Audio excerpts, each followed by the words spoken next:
Mga kapatid ko kay Kristo, magandang gabi po sa inyong lahat.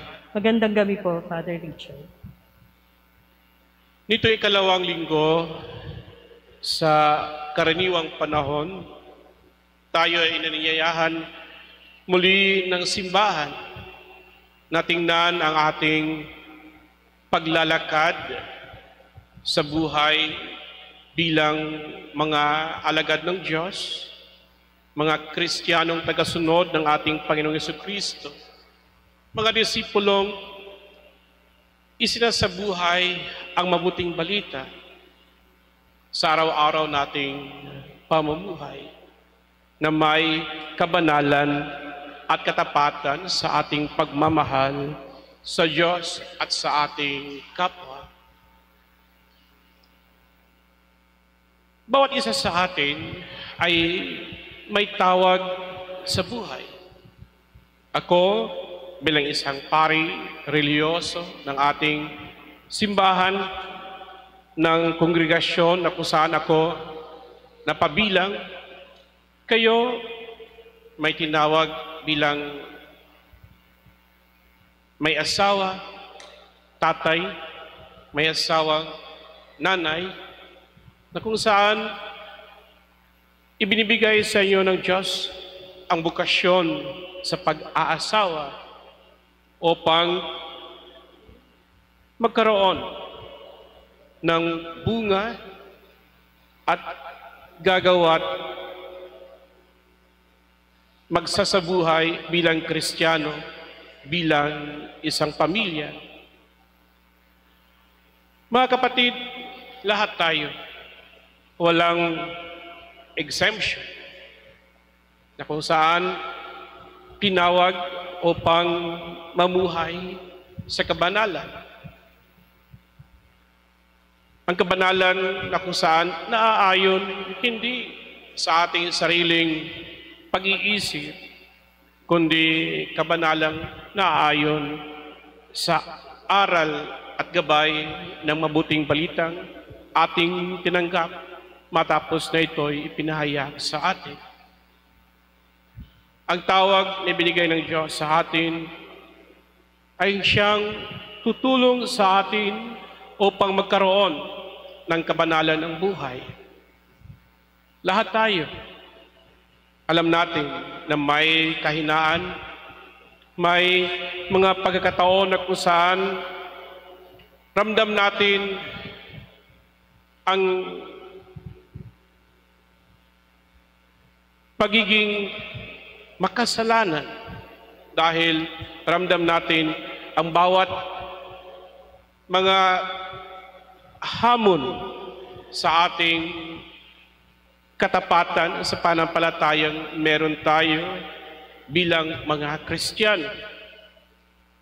Each of us has his own distractions of our own faith that may challenge our own vocation. Ako, bilang isang pari, maraming beses na kung saan hinahamon ang aking katapatan sa pamagitan ng aking kahinaan bilang lalaki. Batid ko, ramdam ko na ako'y minsan nahahalina pag may nakikitang magaganda na naaayon sa mga katangian ng isang babaeng para sa akin ay maganda. Alam naman natin na hindi pare-pareho ang ating paningin sa kagandahan ng isang tao.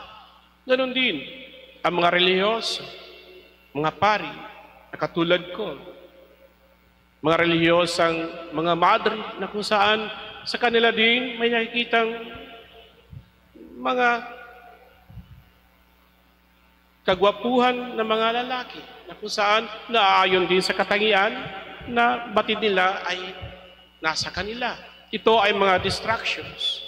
Bilang isang lalaki, nais ko rin nung mga kabataan sa kabataan pa ng aking buhay na kung saan parang ako'y naiinggit na kung saan makikita ko ang isang ama na may hawak, may dala, may kargang bata.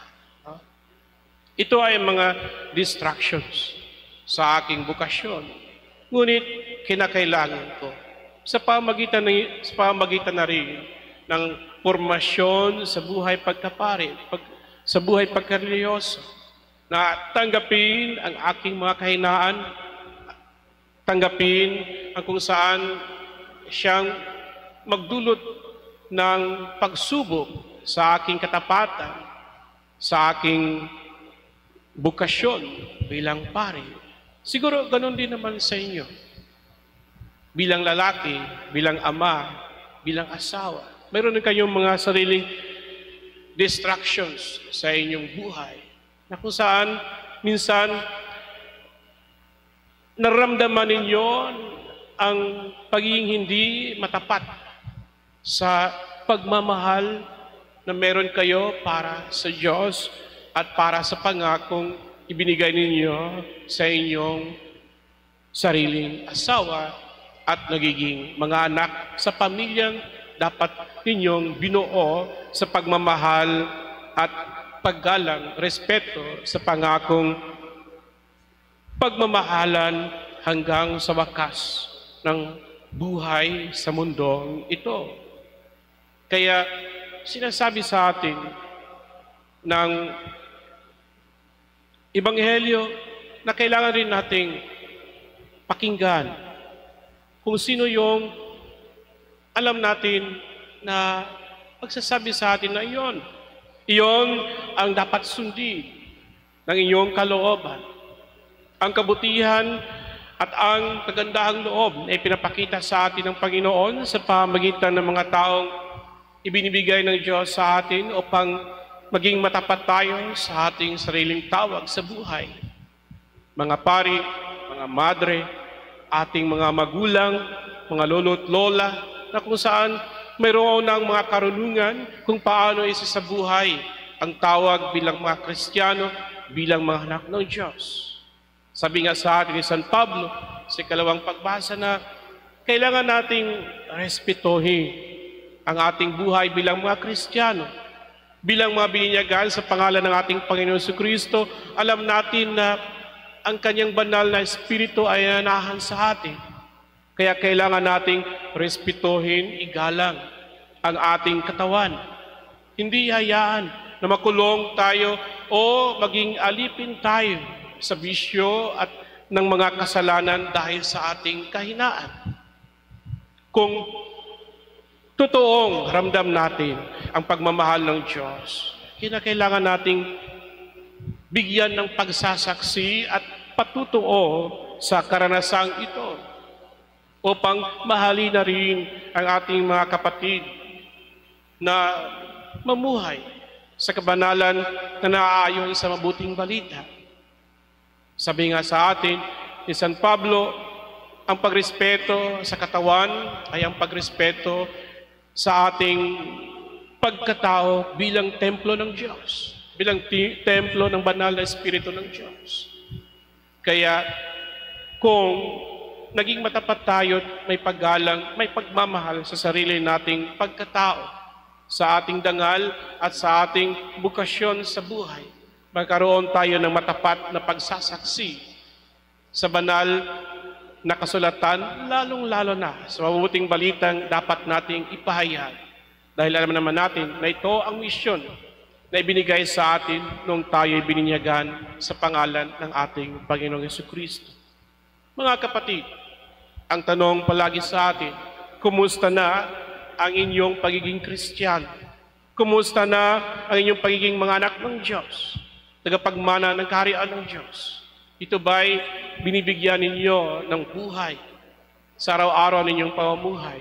Kumusta na ang inyong pagiging disipulo? Ito ba'y isang disipuladong paglalakad na may kabanalan sa buhay o kinakailangan pa ng pagbabalik loob sa Diyos na may sinseridad at may paggalang sa salitang nagbibigay sa atin ng buhay sa araw-araw nating pamumuhay, ang salitang nagmula sa mabuting balitang ibinigay sa atin. Tingnan ninyo, sundan ninyo siya, dahil siya ang kordero ng Diyos. Siya ang tagapagligtas sa ating lahat. Siya ang Mesiyas na ipinadala sa atin ng Ama upang maisakatuparan sa bawat isa sa atin ang pangakong pagliligtas. Amen.